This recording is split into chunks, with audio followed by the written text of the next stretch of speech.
Buqim në bu, CHI. Bu, CHI. Po.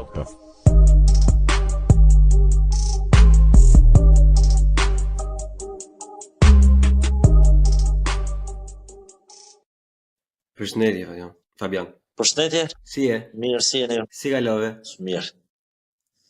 Shumë faleminderit që pranove ftesën për të ardhur në podcast. Me kënaqësi. Nuk e kemi si podcast i Ramës, as i doktorit, kështu që jemi më shumë për të ndarje mendime dhe jo për të bërë qef njëri tjetrit. Pavarësisht se do ta bëj dhe i qefim për faktin se ti ishe dhe tek space i Lolitës. Ne i përshëndesim stafin e Lolitës që mundsojnë ato space aq të bukura dhe aq të duhura ndonjëherë. Edhe mua më ka ndihmuar personalisht se më kanë dhënë platformë, po edhe kandidatët e rinj si ti vetë edhe të tjerë me radhë, domethënë që kanë gjetur mbështetje dhe mbamën që do vazhdojnë të gjejnë akoma mbështetje sepse si pjesa e madhe e Lolitës edhe shumë të rinj jemi të etur për gjak të ri. Unë personalisht nuk i kam ndjekur asnjëherë podcastet e Edi Ramës dhe të Berishës, kështu që jam i sigurt që do jetë diçka e ndryshme, po të ishte e njëjta gjë si ata, s'do pranoja.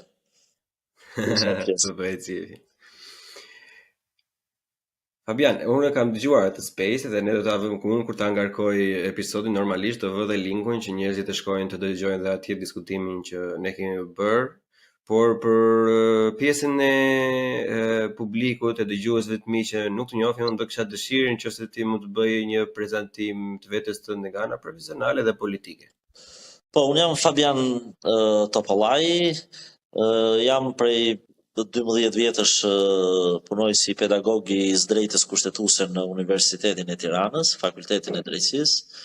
Jam njëri që jam angazhuar shumë herët me politik dhe me angazhim publik. Angazhimin më të madh politik e kam pasur në strukturat e Partisë Demokratike, kam qenë një nga të rinjt e forumit rinor më aktiv dhe si thua më publik.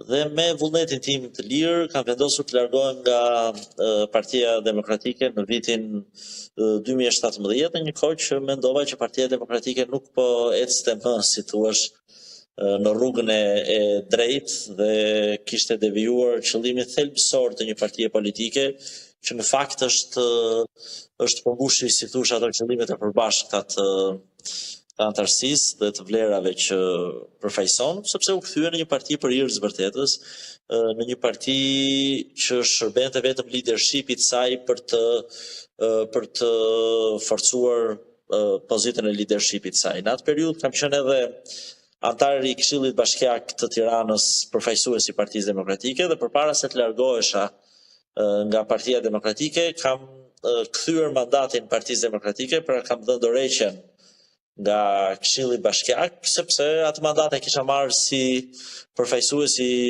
Partisë Demokratike dhe s'kisha pse ta mbaja për sa kohë po largohesha prej asaj partie me vullnetin tim të lirë për hir të vërtetës. Por mbas 6 muajsh jam rizgjedhur si antar i Këshillit Bashkiak të Tiranës, sepse isha kandidat me të vetme forcë opozitare në 2019, nëse mbani mend, që konkurroi në ato zgjedhje. Në atë kohë Partia Demokratike mendoi se shpiku rrotën dhe do mund të përmbyste dynjan duke mos hyrë në zgjedhje dhe duke djegur mandatet. Ne ishim të vetmit që i thamë që kjo është një gjë që jo produktive, do t'ju kthehet në kundër. Sot, në fakt, koha na ka dhënë të drejtë, sepse Partia Demokratike, një nga problemet kryesore që po e vuan sot e kësaj dite është pikërisht bojkoti i atyre zgjedhjeve dhe djegja e mandateve. Dhe prej 4 vjetësh jam këshilltar i vetëm bashkiak opozitar me Veliajin, për shkak se pra kandidova në zgjedhjet e 2019-s, jam përpjekur shumë të bëj opozit me Veliajin, sepse jam nga ata që mendoj që Veliaj ka shumë nevojë për opozit, sepse është një drejtues i keq dhe abuziv. Për hir të vërtetës kam pasur një censur shumë të fortë nga media tradicionale, sepse media tradicionale kontrollohet nga palët.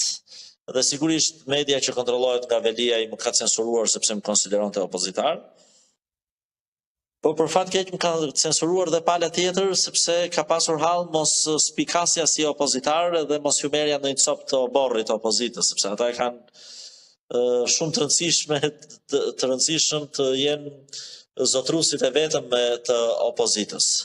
Dhe për këtë shkak ky mandat i Këshillit Bashkiak ka kaluar pa një opozit të vërtet, për arsyeën kryesore sepse opozitar ka qenë vetëm një, ndërkohë që do duhet ishte pothuajse afërsisht gjysmë, kështu është në kushte normale, por edhe për këtë arsyeën tjetër që edhe i vetmi opozitar që kam qenë unë atë Këshill Bashkiak është censuruar maksimalisht nga dy palët dhe Velia, si thuash, ka pasur një mandat ku Këshilli Bashkiak, që do duhet të jetë organi kryesor, oponent dhe balancues i punës kryetarit bashkisë, ka qenë vetëm një notarizues si akteve të tij dhe salla e Këshillit Bashkiak ka qenë një skenografi për fjalimet patetike të Erion Veliajt një herë në muaj.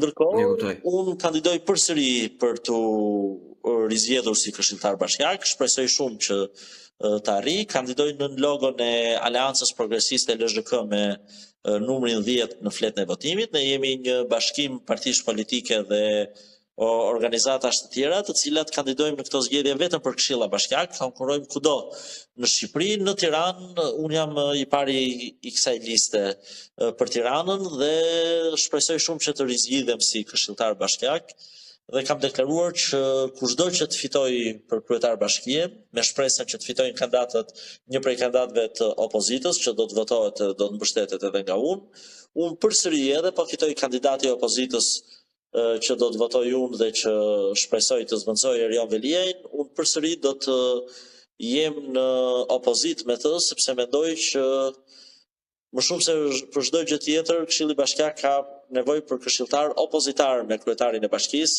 sepse ne kemi ndërtuar një sistem shumë të keq politik, atë sistemin e kryetarokracisë që i kemi dhënë shumë pushtet kryetarëve kudo në çdo institucion, përfshi edhe në bashki, dhe çdo kryetar abuzon me postin dhe për këtë arsye pra ka shumë nevojë për këshilltar opozitar. Shpresoj shumë që të jem këshilltar opozitar dhe të vazhdoj punën time, të zgjidhem pra si këshilltar dhe të vazhdoj punën time si një këshilltar opozitar kushdo të jetë kryetari i bashkisë. Kalojmë atje. Si fillim për sa i përket Aleancës Progresiste LZK, cilat janë pjesëtarët kyç ose le të themi partitë kyçe që përbëjnë Aleancën Progresiste LZK? Po Aleanca Progresiste LZK është bashkimi i 2 apo 3 partive dhe një grupi organizatash jo qeveritare. Ne jemi në opozit, gjithë formacionet që janë bashkuar në Aleanca Progresiste në LZK janë në opozit, pra janë formacione opozitare dhe ne me bashkimin tonë dham një shembull të ndryshëm nga ajo që po ndodhet në partinë kryesore opozitare, në Partinë Demokratike. Pra në një kohë që ata po ndaheshin brenda Partisë Demokratike, ne u bashkuam me Lëvizjen për Zhvillim Kombëtar të zotit Dashamir Shehi, që është edhe drejtuesi i këtij koalicioni, Partia Bindja Demokratike, një pjesë dhe një fraksion jo i vogël i Partisë Lëvizja për Ndryshim të drejtuar dikur nga zonja Topalli, që tani zyrtarisht është shkrirë, dhe një grup shoqatash dhe organizatash jo qeveritare. Por më shumë sa bashkimin vetvete, ky bashkim ka vlerë për kohën që u bë.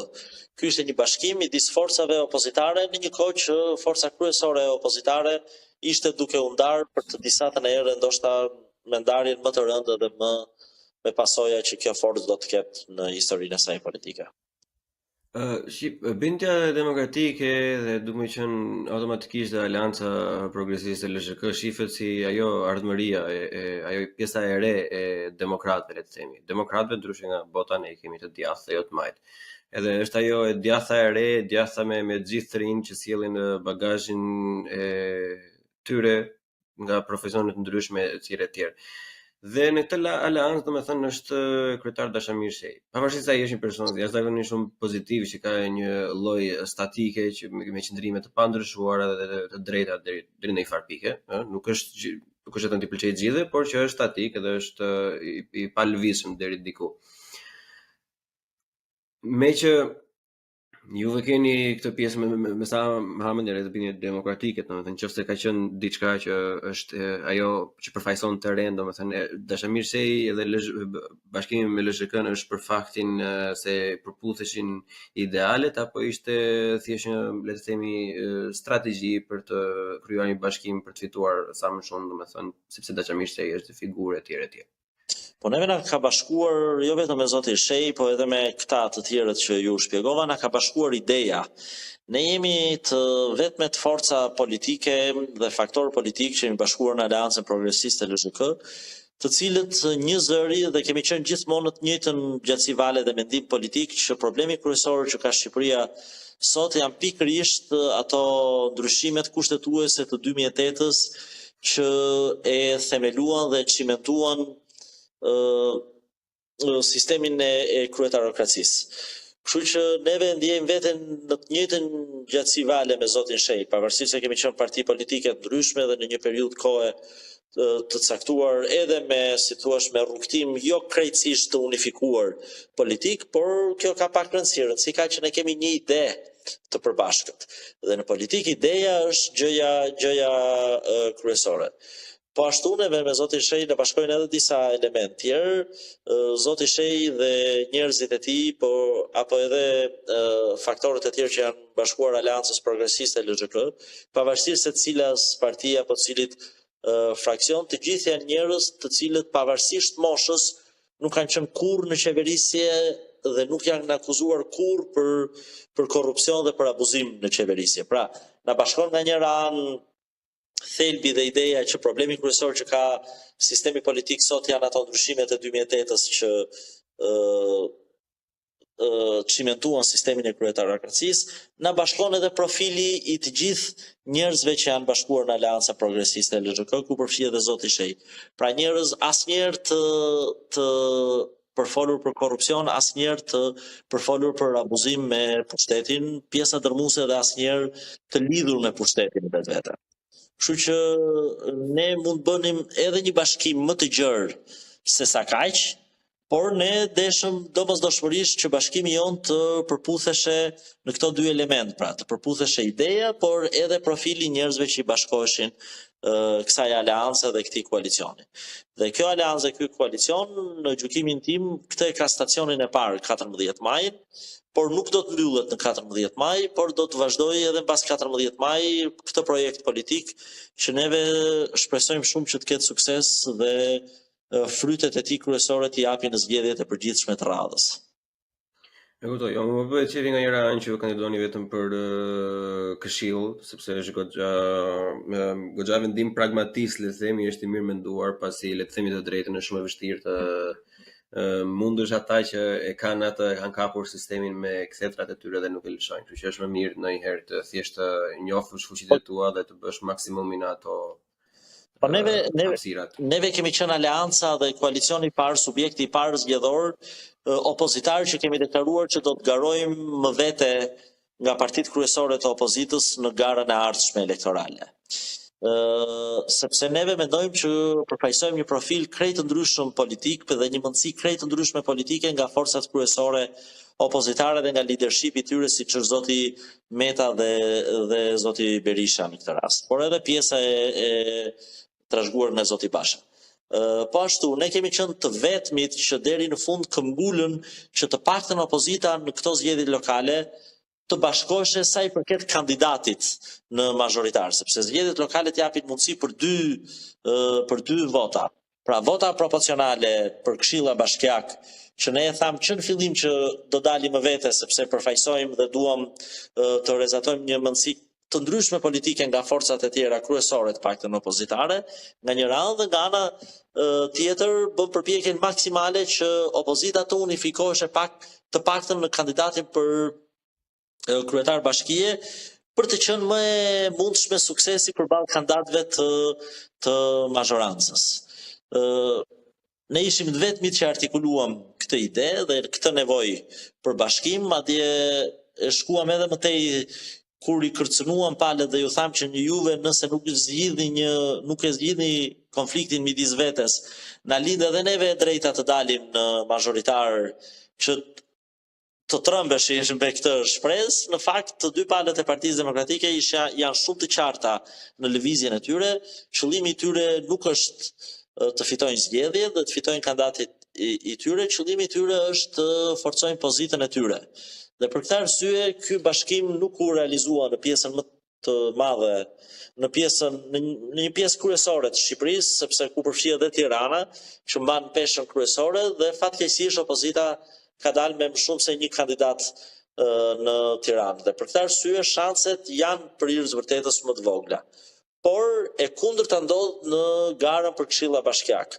Opozita, duke qenë se është me shumë oferta, është Aleanca Progresiste, LXK, janë forcat kryesore opozitare të bashkuara në koalicionin Bashkë Fitojmë, është Partia Demokratike situar zyrtare e njohur nga gjykata me logon e saj, po janë edhe shumë parti të tjera opozitare, Partia Agrare, Partia e Çad, Nisma Thurje, Lëvizja Bashkë, të cilët për hir të vërtetës janë të gjithë opozitarë dhe duke qenë se opozita është kaq plurale në këshillat bashkiake, në vota për këshillat bashkiake, ne kemi shumë shpresë që të paktën në këshilla bashkiake, që është ajo vota proporcionale, ku ti do të votosh për partinë politike, partitë e opozitës të grumbullojnë më shumë vota se sa partitë e majorancës, që është kryesisht Partia Socialiste. Kuptoj. Shive, përmendë pa më parë që keni qenë para rendës, domethënë në marrjen e vendimeve, në pikasin e disa ndodhive, sidomos brenda opozitës, por edhe me gjërë në vendosje dhe një standardi të ri, po të themi të drejtën, një njeri i thjeshtë që nuk ka kohë të analizojë gjitha gjërat, pyetja e parë që bën do ishte që mbase jo ti personalisht, po çfarë bënte Dashamir Shej në kohën kur ai ligji i famshëm i kryetar Lëkut u vu në fuqi, kur u zhduk çdo lloj fuqie të vegjelve dhe u krijua kjo lloj sistemi që sot po i dëmton të gjithë. Dashamir Shej në atë kohë nuk ka qenë deputet dhe s'kishte asnjë mundësi qoftë edhe formalisht të votonte kundër atij ligji. Po pjesë e grupimit ton janë edhe deputet që kanë qenë kur ai ligj kaloi në kuvend. Njëri prej tyre për shembull është zoti Astrid Patozi, ka qenë deputet, ka qenë nënkryetari i Partisë Demokratike dhe me drejt kjo pyetje mund të shtohet për të. Çfarë bëri zoti Patozi? Po në atë kohë zoti Patozi e votoi këtë ligj, ama ka qenë deputeti i parë i Partisë Demokratike që e ka denoncuar dhe është distancuar nga kjo votë.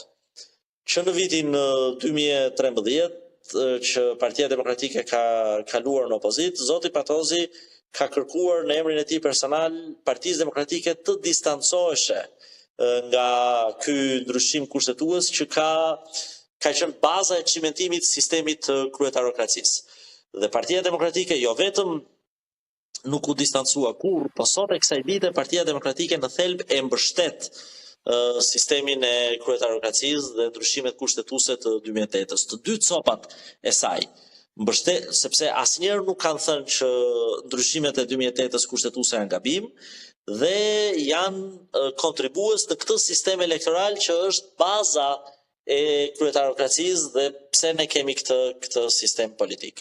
Gjithashtu, jo vetëm zoti Patozi ka qenë si thur denoncuesi i parë i opozitës për këto ndryshimet e 2008-s dhe propozuesi i parë që opozita të bëhej nismëtare për çmbërjen e këtyre ndryshimeve, po zoti Patozi ka qenë themeluesi i bindjes demokratike në vitin 2019 që pikën e parë të programit saj politik ka pikërisht goditjen e sistemit dhe minimin e sistemit të kryetarokracisë. Po ju vënë në vëmendje që koncepti dhe tokfjalëshi kryetarokraci për herë të parë është përmendur në programin e bindjes demokratike, në krijimin e saj, dhe që në atë kohë në vim kjo fjalë mori një përhapje të gjerë, ky koncept pikërisht sepse është koncepti që perifrazon më mirë problematikën që ka sot Shqipëria. Atë sistemin politik ku 2-3 njerëz që janë këta kryetarët e partisë apo në çdo institucion drejtuesit e institucionit, kryetarët pra të institucioneve kanë të gjithë pushtetet dhe marrin të gjithë vendimet dhe kanë cënuar demokracinë në vend, sepse në një sistem demokratik të gjithë vendimet dhe vendimet duhet i marrin vetëm qytetarët. Këta kanë ngritur një sistem politik që pavarësisht si votojnë qytetarët, vendimet gjithmonë i marrin 2-3 njerëz, sepse qytetarët kur shkojnë të votojnë nuk kanë mundësi të zgjedhin përveç se 2-3 njerëzve. Dhe na ndodh ajo gjëja shumë e rëndë që pavarësisht se kush fiton midis këtyre 2-3 kryetarëve, përsëri në fund të zgjedhjeve të gjithë ata janë si thuash fitues. Pse? Sepse njëri zotron opozitën dhe kjo nuk është një pushtet i vogël, tjetri zotron mazhorancën, ai ka ca pushtet më shumë se ky që zotron opozitën, por as ky që zotron vetëm opozitën nuk është pa gjë fare, sepse të dy palët i kanë të siguruara, si thuash, postet e tyre dhe pozitën e tyre, pavarësisht se qytetarët mund mos t'i duan dhe do duan t'i ndrojnë. Do me thënë që ka të drejtë qytetarët kur konspirojnë që thonë pastaj që kot me ta, se ata janë bashkë. Në thelb ata janë bashkë. Madje për ta kuptuar në mënyrë shumë të drejtë për drejtë pse ata janë bashkë, mjafton të vëmrej që PD-ja me PS-n ndahen për çdo gjë, janë kundra njëra tjetrës për çdo gjë, por nuk ndahen një gjë, nuk ndahen tek sistemi elektoral dhe sistemi politik që mbahet të këmbë edhe nga sistemi elektoral. Po ta vësh re, as PD-ja nuk i denoncon si problematike ndryshimet kushtetuese të 2008-s, as PS-ja nuk e bën këtë. Po ta vësh re, as PD-ja nuk kërkon një sistem elektoral të ndryshëm që të zvogëloj pushtetin e kryetarëve të partive që përcaktojnë deputetët, përcaktojnë listën, qëndrojnë tërë jetën në krye, as pala tjetër nuk e kërkon këtë. Pra në thelb, për sa i përket sistemit, ata janë bashkë. Pse janë bashkë? Se përfitojnë të dy në mënyrë të njëkohshme nga ky sistem. Ata konkurrojnë me njëri tjetrin vetëm kush do marrë pushtetin më të madh, nuk konkurrojnë për asgjë tjetër me njëri tjetrin. Po Fabian, po mirë, si, domethënë, i përmend pak më përpara edhe partitë e vogla të tjera, domethënë që jeni goxha, opozita është goxha pluraliste, ka shumë lëvizje të ndryshme nga dy akahet e ideologjive politike. Po në qoftë se këto dy përbinçet, këto gogolat e mëdhenj janë bashkë dhe janë në luftë të hapur, le të themi, kundër juve që jeni pluraliste dhe në këtë rast, le të themi, ana e mirë e medaljes. Sa shanse kemi ne po? Shiko, shanset janë të vogla. Jo janë të vogla. Ne kemi më vështirë se të tjerët, sepse ne jetojmë në një sistem që është e pamundur që të mbytet pafundësisht demokracia. Gjërat do ndryshojnë një ditë, kjo nuk ka asnjë diskutim, por ne kemi më të vështirë se të tjerët. Pse kemi më vështirë se të tjerët? Kemi më vështirë se të tjerët sepse këtu palët janë bashkë dhe kanë bërë këtë sistemin politik. Po a kemi ne një mënyrë tjetër? Jo, ne nuk kemi asnjë mënyrë tjetër. Ne kemi vetëm metodën politike. Ne nuk kemi as organ prokurorie që t'i marrim dhe t'i çojmë në burg nëse na rezultojnë që ata kanë abuzuar me pushtetin, nuk kemi as revolucionar që të marrim armët dhe t'i ndjekim nga mbrapa. Në një sistem demokratik, e vetmja metodë dhe mënyrë që kanë aktorët politik për të arritur qëllimet e tyre është vota.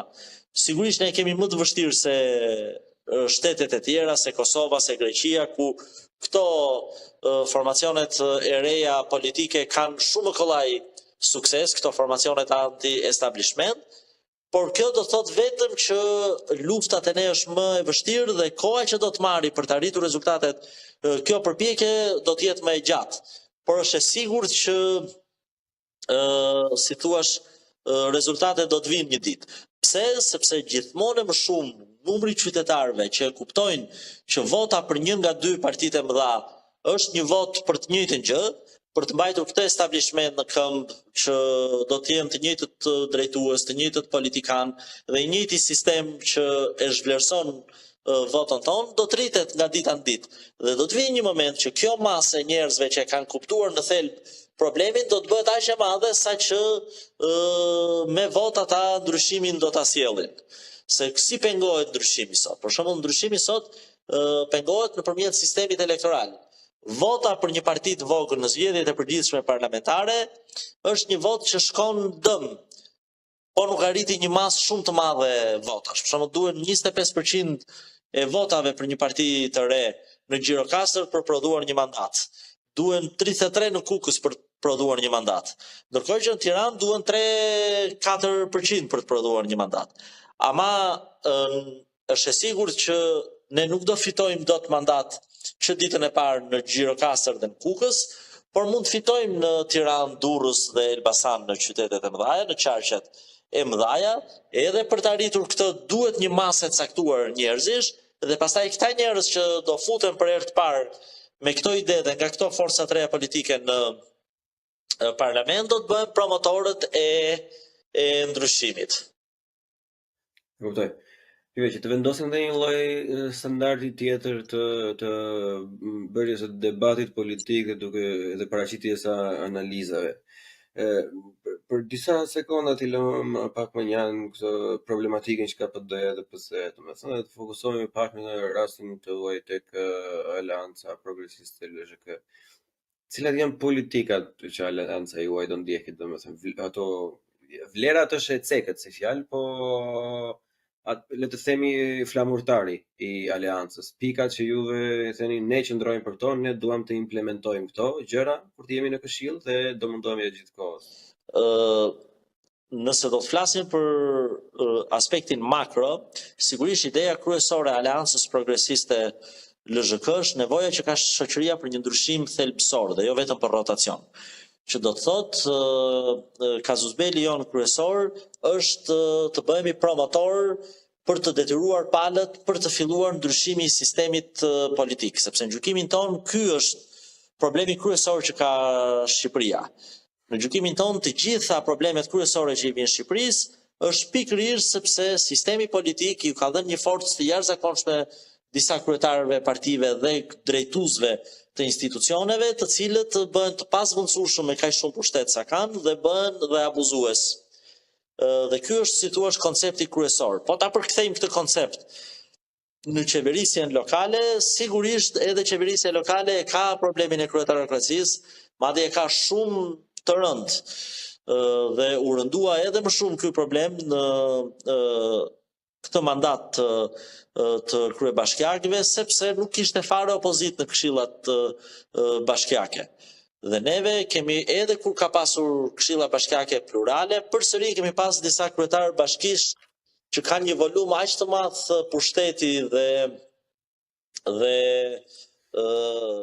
kompetencash, saqë ata gjithmonë abuzojnë me pushtetin e tyre. Kanë shumë pushtet, kanë pak kontroll nga ligji dhe kjo i bën që ata gjithmonë të abuzojnë. Ajo që ka ndodhur me kryetarët e bashkive në Tiranë, na bën neve përshtypje që të gjithë kryetarët e bashkive të Tiranës janë bërë kryetar partish. Si ka ndodhur kjo? Erion Velia, ky Edi Rama, nga kryebashkiak grumëlloi shumë pushtet ekonomik dhe pushteti ekonomik e përktheu në pushtet politik dhe arriti të merrte Partinë Socialiste të Shqipërisë pa pasur asnjë kontribut real në këtë parti. Lulzim Basha të vetmen vlerë që kishte pse hypi në krye të Partisë Demokratike ishte se ishte kryebashkiak i Tiranës dhe të njëjtën gjë ndodhte edhe me Erion Velia, që ka vënë në fundër çdo media, çdo faktor ekonomik dhe politik në qytet. Pse? Sepse bashkia të qenit kryebashkiak, aq më tepër në Tiranë, të jep një volum aq të madh pushteti, saqë kushdo të jetë në vend të Veliajt, në mos më pak do të abuzoj patjetër. Kështu që ta përkthejmë këtë ide në pushtetin lokal, do të thotë që këshilltarët tanë, kushdo që të fitoj në krye të bashkive, do të jenë opozitar me ta dhe do të jenë syri 4 i qytetarëve për të kapur dhe për të denoncuar çdo abuzim që këta kryebashkiakët bëjnë. Si e vetmja mënyrë për të për të rritur kontrollin ndaj tyre në mënyrë që abuzimi i tyre të jetë sa më i vogël. Ju vëm në vëmendje që një këshill bashkiak plural me disa këshilltarë të cilët nuk janë të asnjërës prej palëve kryesore, kushdo që të jetë kryebashkiak, këta këshilltarët bëhen si thuash, ajo leva që duket e vogël, po bën një fuqi të madhe, sepse ata kanë mundësi të bllokojnë, si thuash, punën e kryetarit bashkisë. Dhe pa ta kenë këtë mundësi, ata e detyrojnë kryetarin e bashkisë të bëjë disa gjëra të mira dhe të vlefshme. Pra vetëm ngushtimi i pushtetit të tij mjafton që ai të bëjë një punë më të mirë dhe të detyrohet pra të bëjë një punë më të kontrolluar. Por siç ju thash, qëllimi kryesor është që neve të bëjmë një mas të caktuar njerëzish për të arritur një ditë të futemi mbasi hym dhe përfaqësohemi në Këshilla Bashkiake. Kjo të jetë baza, këto vota dhe këta votues dhe kjo ide që ne të futemi një ditë në parlament dhe nëse grupi i deputetëve nesër pas nesër në parlament, të cilët kanë si qëllim kryesor ndryshimin e sistemit politik dhe elektoral, janë një grup deputetësh që, si thuash, përcaktojnë balansën se nga vete qeverisja, ata edhe me 3-4 deputet i arrin dhe i përbushin qëllimet e tyre për të rrëzuar ndryshimet e 2008-s apo për të ndryshuar të paktën sistemin elektoral për ta bërë më të hapur. Si e bëjnë këtë? Kushtëzojnë votat e tyre për qeverisjen pikërisht me qëllimin e tyre. I thon palëve që ne vim dhe t'japim votat ty për të bërë mazhorancën, në rastin se ato nuk e kanë të vetë me këtë pushtet, me qëllim që ti të ndryshosh një kodin elektoral, të bësh ligjin për referendumet që t'japim për shumë pushtet qytetarëve e kështu me radhë. Që do të thotë që ne nuk duhet presim që qëllimet tona që duken shumë madhore të përmbushen në mënyrë të menjëhershme. Jo, ato përmbushen dot në mënyrë të menjëhershme dhe nuk është nevoja që ne të fitojmë shumicën që t'i përmbushim qëllimet tona. Ne i përmbushim qëllimet tona edhe po të fitojmë vetëm një përfaqësi të caktuar. Mjafton që ajo përfaqësi të vendosi kushte, të ndajë se kush do të jetë, si thua, shumica të bëhet kingmaker dhe po ti është një kingmaker me qëllime të mira, ti edhe me 3-4 përfaqësues arrin i përmbush këto qëllimet. S'ka nevojë të fitosh të gjithë pushtetin në mënyrë të menjëhershme. Ne kuptoj. Përveç bllokimeve ose kontrollit ose denoncimeve, domethënë për sa i përket kryetarëve të bashkisë dhe projekteve të tyre, keni parashikuar në plan ose projekte nga ana juaj që juve do i paraqisni në bashki? Tani shiko, unë në gjykimin tim si vetmi këshilltar opozitar në Bashkinë e Tiranës që isha këto 4 vite, kam pasur kritika për kandidatët të paktën të Tiranës, të cilët e kanë përqendruar betejën e tyre te këto aspektet thellësisht teknike dhe komunale. Në gjykimin tim problemi më i madh që ka sot Tirana nga qeverisja e Veliajt nuk janë as fakti nëse autobusët janë me leka pa falas, nuk janë as fakti nëse sheshi Skënderbej kalohet nëpërmjet një unaze të vogël apo i hyet drejt për drejti poshtë. Problemi kryesor që ka Tirana është kryebashkiaku me pushtet aq të madh dhe abuziv saqë po vret demokracinë. Na bën e përshtypje që kryebashkiaku i Tiranës i ka të gjithë mediat me vete dhe nuk e kritikon askush. Na bën e përshtypje që kryebashkiaku i Tiranës është një njeri me pushtet të jashtëzakonshëm saqë po konkuron edhe kryeministrin e vendit. Na bën e përshtypje që kryebashkiaku të Tiranës, opozitarët e tij më tepër se sa i bëjnë opozitë dhe i denoncojnë gjërat thelbësore, problematikat thelbësore, duket sikur vetëm sa e gricin sa për të justifikuar veten. Pse? Sepse kryebashkiaku i Tiranës ka aq shumë pushtet dhe ka një mendësi aq të ligë saqë po vret demokracinë dhe mënyrën se si funksionon demokracia. Kështu që në gjykimin tim, jo se unë nuk kam ide për punët komunale, por kandidati i opozitës për kryebashkiak Tiranë duhet të jetë e kundërta, duhet përfaqësoj idenë e kundërt, mënyrën e kundërt të qeverisjes, sepse në krahasim me kandidatin e Jo, ai aktuali është më keq, të themi drejtën, po hajt. Si nuk të kuptova.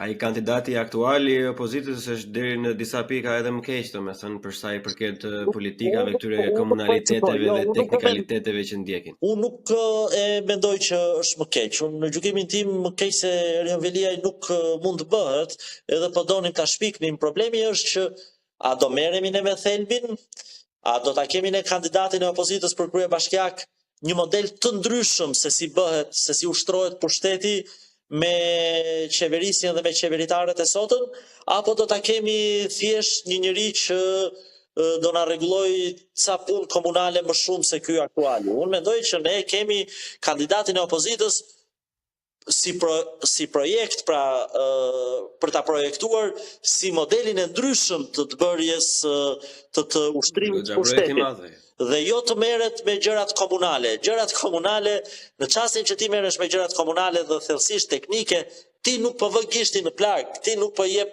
zë problemit të vërtet që ekziston.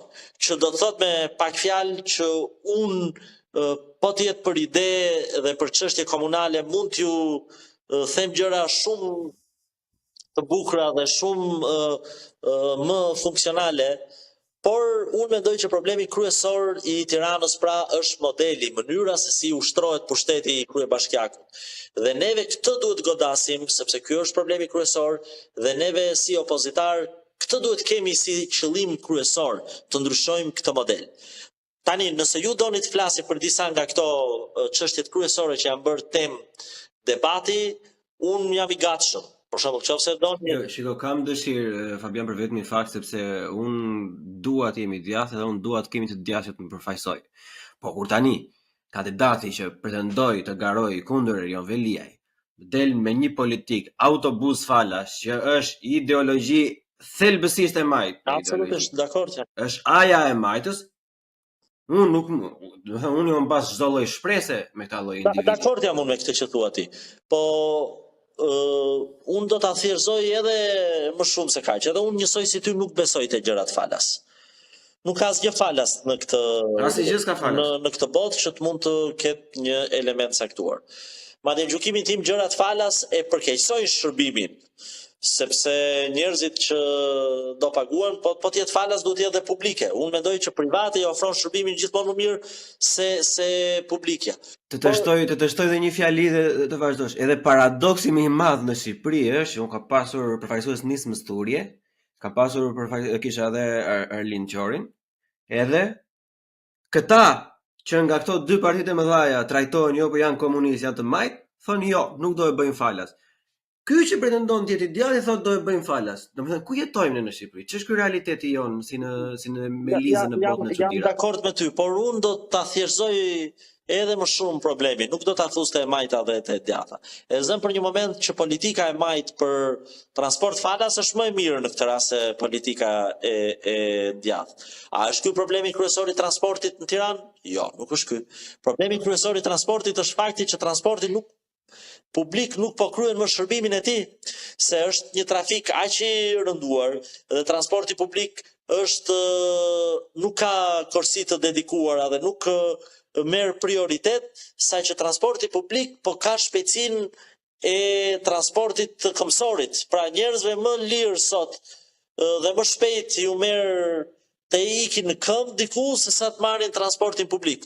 Tani, a do ta kthejmë njërë në transport publik ne? A do ta bëjmë këtë transport të zhdërvjellët? A do të ofrojmë shërbimin pra si fillim që transportit ketë vlerë që të eci më shpejt se sa qetësën qytetarin këmbë? Se nëse transporti është vetëm për ata që përtojnë të ecin këmbë, nuk është transport publik, se qëllimi i transportit publik është që ti të arrish në destinacion po more transportin publik më shpejt se taksia, më shpejt se mënyrat e tjera, në mënyrë më shpejt se makina jote personale, në mënyrë që ti të lësh makinën tënde personale në shtëpi dhe të marrësh transportin publik. Neve nuk kemi transport publik, sepse transporti publik është shërbimi më i dobët nga të gjithë shërbimet në Tiranë, pikërisht sepse transporti publik ecë me një ngadalësi të jashtëzakonshme.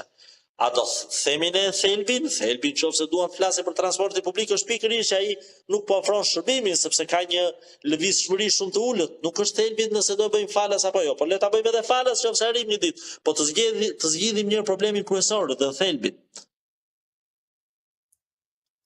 Ideja është se e kanë shumë të vështirë këto që përfaqëson të dyja palët futen në thelb edhe të kapin të bëjnë atë planin 1 nga 1 që në qoftë se ke një ide ta rikonstruktojnë. Unë kam parë disa nga intervistat e opozitës.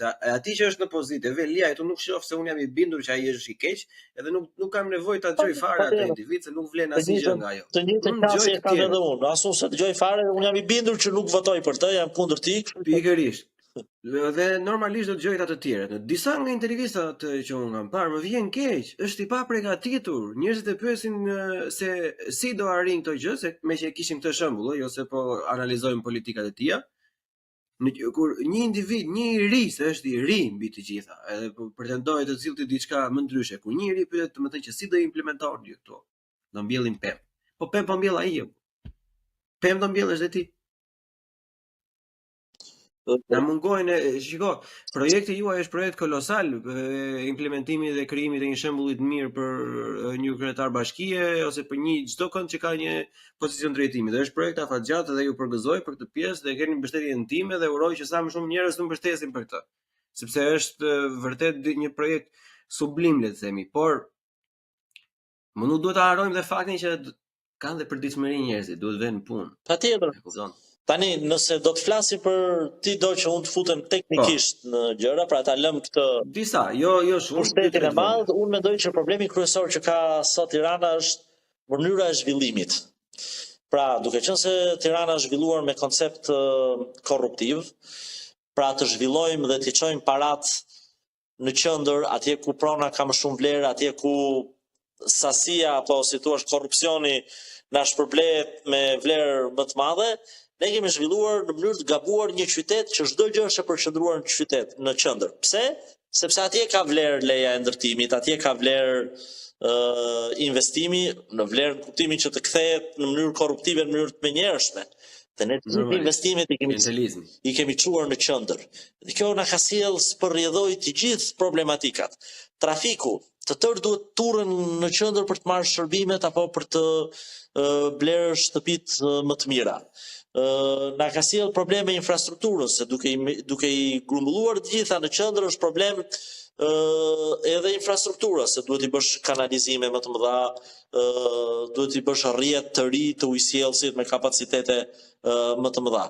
Dhe unë mendoj që problematikat kryesore, pra që ka qyteti nga aspekti i jetueshmërisë, është pikërisht sepse është zhvilluar me idenë që të zhvillojmë zonën që na sjell përfitime momentale sa më të larta, që është gjithmonë qendra. Dhe unë mendoj që qyteti ka problem në mënyrën se si është zhvilluar, për këtë arsye domosdoshmërisht një kryetar tjetër bashkie do duhet ta ndryshojë këtë koncept, të bëjë një Tiranë policentrike, ku Tirana në çdo cep të saj të ketë gjithë shërbimet dhe qytetarët mbi bazën e nivelit tyre ekonomik të jetojnë në çdo cep me të njëjtën pak a shumë standard, të paktën për shërbimet që ofron kryebashkiaku me të njëjtat shërbime publike, si kur jeton në qendër të Tiranës dhe ka mundësi të blejë një shtëpi 3.000 euro metri katror, si kur jeton në periferinë më të largët të Tiranës, në zonën e Freskut apo të Ysberishit, ku një shtëpi e gjen edhe ndoshta me 700 euro apo 600 euro metri katror. Është vetëm një mënyrë që Tirana të zhvillohet në mënyrë sa më të gjerë, sepse ne nuk e ndalim dot dëshirën e njerëzve për të ardhur në Tiranë, sepse këtu është qendra, këtu janë zhvillimi më i madh ekonomik, këtu është jeta më e lartë socio-kulturore e me radhë. E vetmja gjë që duhet bëjmë neve është që të bëjmë një Tiranë të madhe, të zhvilluar në çdo cep të saj dhe jo vetëm në qendër, atje ku ka më shumë vlerë të japësh një leje ndërtimi sepse fitohen më shumë para, apo ka më shumë vlerë të bësh, si thua, investime fasade, sepse shikojnë të gjithë njerëzit dhe ta aksesojnë fasadën tënde dhe propagandën tënde më lehtë. E kuptoj. Pa më përpara përmendëm dhe sistemin zgjedhor. Cili është sistemi zgjedhor që ju pëlqen më shumë ose ju duket më i saktë? Jo vetëm për bashkinë, por për gjithë Shqipërinë, sistemi zgjedhor kryesor. Unë mendoj që sistemet zgjedhore të gjitha kanë të mira dhe të këqijat e veta, por ky që kemi ne nuk është një sistem zgjedhor, sepse ky nuk garanton përfaqësimin. Ky është një sistem zgjedhor që ty s'të ka vlerë vota nëse nuk e jep për njëra prej dy palëve, të paktën për zgjedhjet parlamentare. Neve kemi një sistem zgjedhor që e ka vetëm Shqipëria në botë, nuk e ka asnjë tjetër sot. Këtë sistemin proporcional rajonal dhe e kemi ndarë Shqipërinë në 12 rajone dhe kemi bërë dhe ca xhepa të vogla dhe me pak popullsi, ku vota posu hodh për dy partitë kryesore nuk ka asnjë vlerë. Për shembull në Gjirokastër, jo thash pak përpara, një parti që nxjerrë një deputet duhet marrë 25% votave. 25% votave nuk e ka asnjë mundësi asnjë parti ta marrë përveç dy partive kryesore, PD-ja dhe PS-ja. E njëjta gjë ndodh në Gjirokastër, Dibër dhe Lezhë e shumë rajone të tjera. Që do të thotë që neve nuk kemi një sistem zgjedhor që mund të themi kush është gabim apo jo. Ne kemi një sistem që të garantoj pushtetin e kryetarit të partisë më të madhe dhe kryetarit të partisë së dytë më të madhe. Njëri do jetë drejtuesi i opozitës, tjetri do jetë drejtuesi i qeverisë. Së pari ne duhet bëjmë një sistem zgjedhor, pra që të përfaqësojë dhe vota e çdo qytetarit ketë vlerë të barabartë. Dhe këtu mund të kemi një sistem mazhoritar me korrigjim proporcionali dhe me balotazh, ku të tërë palët nxjerrin kandidatët e tyre. Nëse asnjë kandidat në fazën e parë nuk merr 50% të votave, bëhet raundi i dytë, dhe ai që merr 50% të votave vete në parlament, me kusht që të ketë edhe një korrigjim proporcionali, që partia Aleanca Progresiste LZK ka marrë në gjithë Shqipërinë 35.000 vota, por kandidatët e saj, por nuk ka fituar asnjë, sepse i ka të ndara 35.000 votat, ajo nga lista proporcionale të nxjerrë 3 apo 4 deputet në proporcion me votat që ka marrë. E njëjta gjë, ky sistem elektoral ka qenë në Shqipëri deri në vitin 2007-2008, në mos gaboj. Dhe ishte një sistem shumë përfaqësues. Lëvizja Socialiste për Integrim. Në kohën e Nanos dhe mandatin e parë të Berishës, apo? Po. Lëvizja Socialiste për Integrim me këtë sistem elektoral, kur u krijua për herë të parë, nxori mos gaboj 6 deputet. Pra nuk fitoi asnjë deputet në garën e drejt për drejt, më duket ka fituar vetëm në skrapar Ilir Meta në mos gaboj, dhe por mori shumë vota në të gjitha zonat, diku 5%, diku 10%, diku 7%.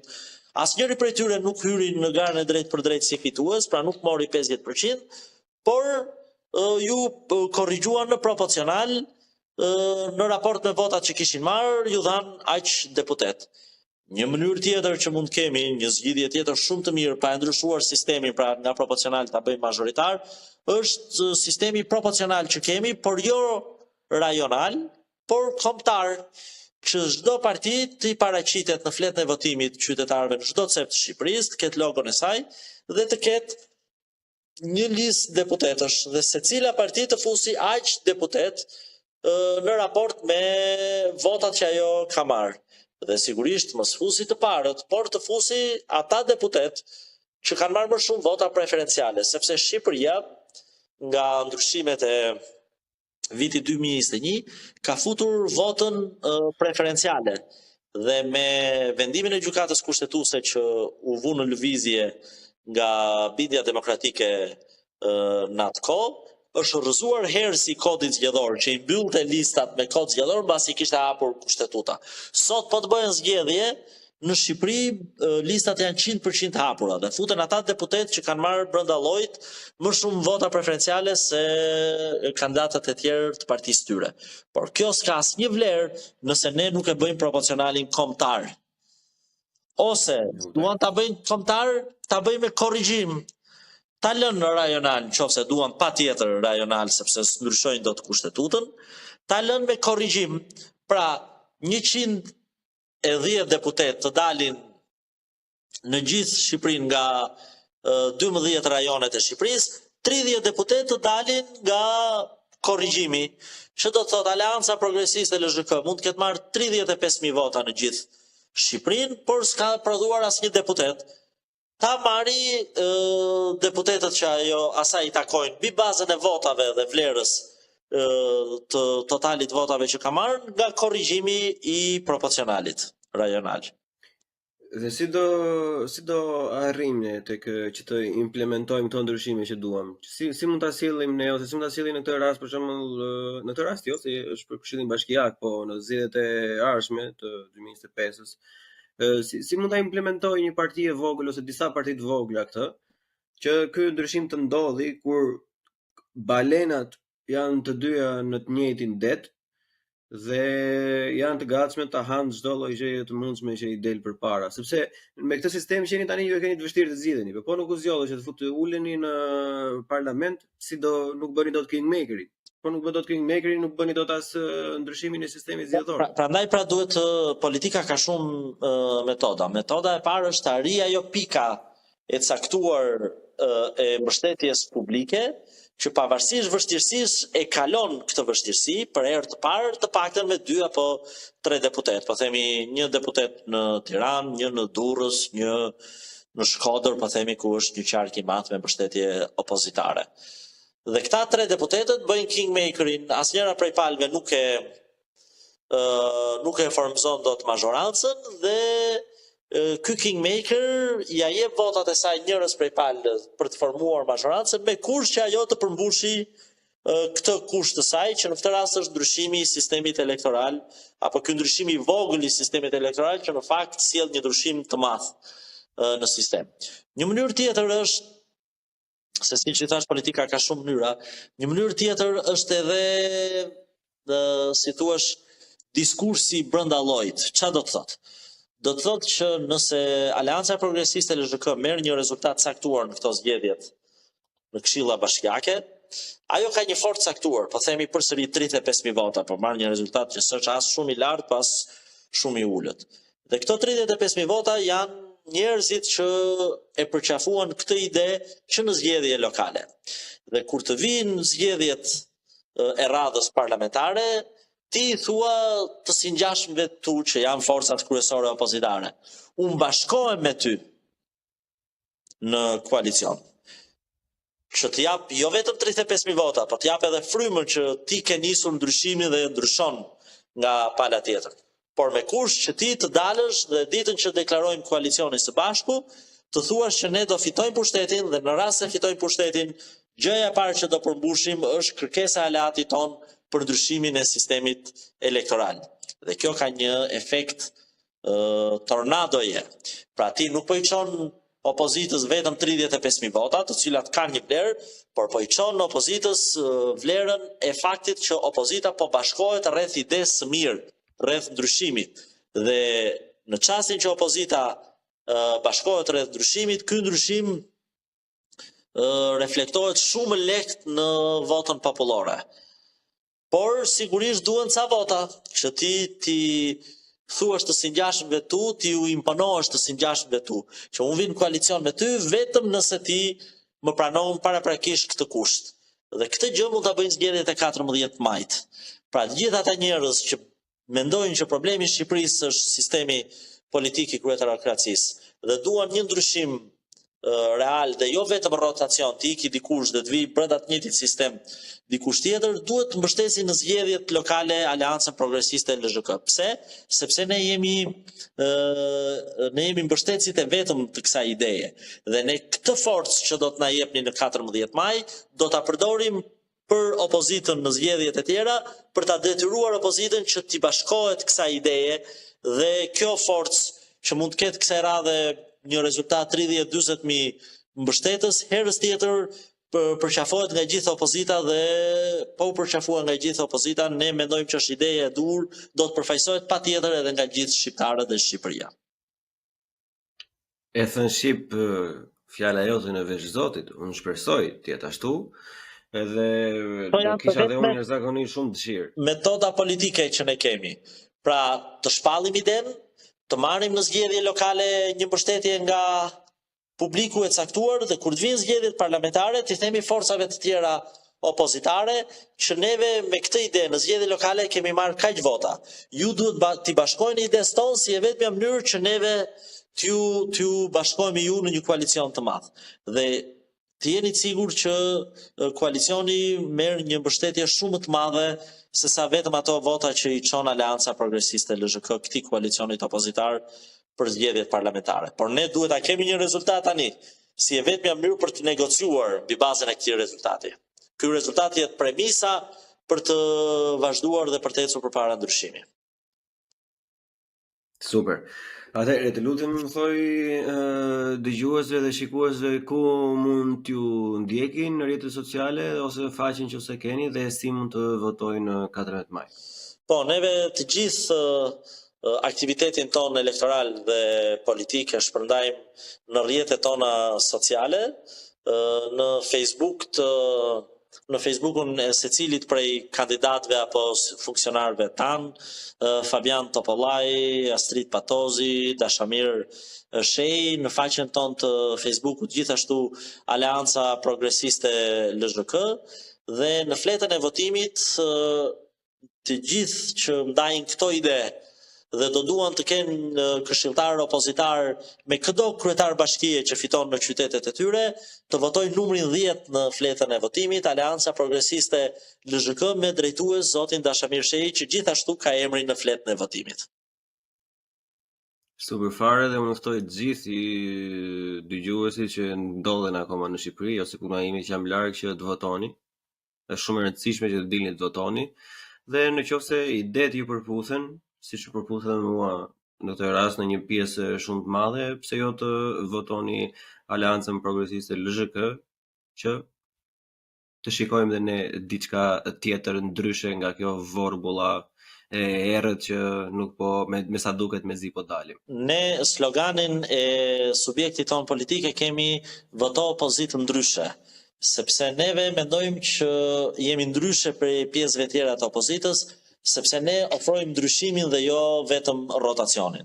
Të gjithë ata që e mendojnë si ne që Shqipëria ka nevojë për ndryshim dhe jo vetëm për rotacion, e kanë mundësi në datën 14 maj, numrin 10 në fletën e votimit, Aleanca Progresiste LZK, dhe për të përdorur terminologjinë e drejtuesit këtij subjekti zgjedhor, zoti Dashamir Shej, nuk do ju zhgënjejmë, do ju përfaqësojmë me dinjitet ashtu siç e meritojnë. As do ju zhgënjejmë, as do ju gënjejmë, as do dredhojmë nga këto ide asnjëherë.